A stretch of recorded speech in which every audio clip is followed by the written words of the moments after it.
Thanks for joining us for the Purdue University CME Group Ag Economy Barometer April 2021 survey results.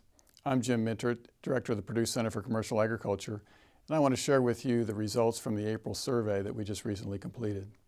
The Ag Economy Barometer was virtually unchanged in April versus March, just up 1 point compared to a month earlier.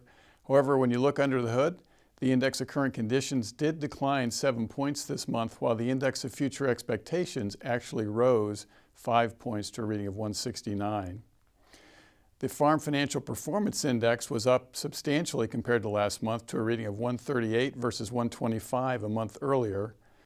And when we asked people about whether or not now is a good time to make large investments in their farming operation in things like buildings and farm equipment, the responses were not as positive as what we've received the last few months, with a reading of 75 for the Farm Capital Investment Index, down 13 points from last month's reading of 88.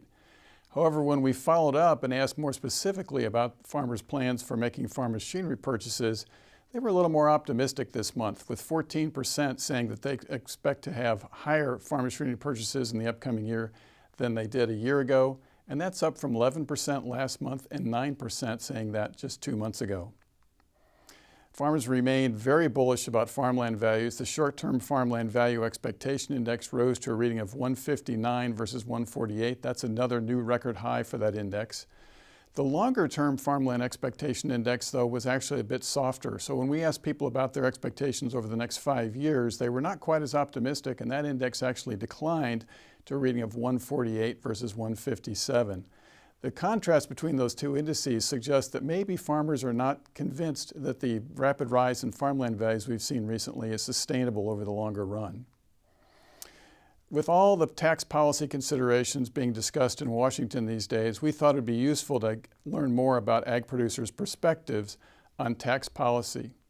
87% of the producers in this month's survey said that they expect to see capital gains tax rates rise over the next 5 years. 3/4 of the producers in our survey, 75%, said they are very concerned about a possible loss of step-up in cost basis for farmland and inherited estates. And a little over 2/3, 68% of the producers in our survey, said they are very concerned about a possible reduction in the estate tax exemption for inherited estates. And the final question we asked was, how concerned are you that changes in estate tax policy currently being considered will make it more difficult to pass your farm on to the next generation of farmers in your family? 95% of the farmers in our survey said they were either somewhat concerned or very concerned about it making it more difficult to pass their farm on to the next generation. There's been a lot of interest lately in the percentage of the U.S. population that does not plan to get a COVID vaccine. The Pew Research Center conducted a poll in February which suggested 30% of U.S. adults either probably or definitely would not get a COVID vaccine. Monmouth University conducted a series of polls from January through March of this year, which suggested that 21 to 24% of U.S. adults will likely never get the vaccine. Our polls dating back to January suggest that 28 to 32% of commercial ag producers do not plan to get vaccinated, suggesting there's not much difference between commercial ag producers and the U.S. adult population at large with respect to their interest in getting the COVID vaccine. That wraps up our results for this month's Ag Barometer survey. You can get more details at our website, purdue.edu/agbarometer.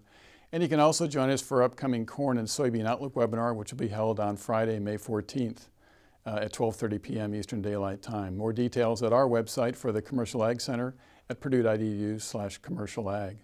On behalf of the Center for Commercial Agriculture, I'm Jim Mintert. Thanks for joining us.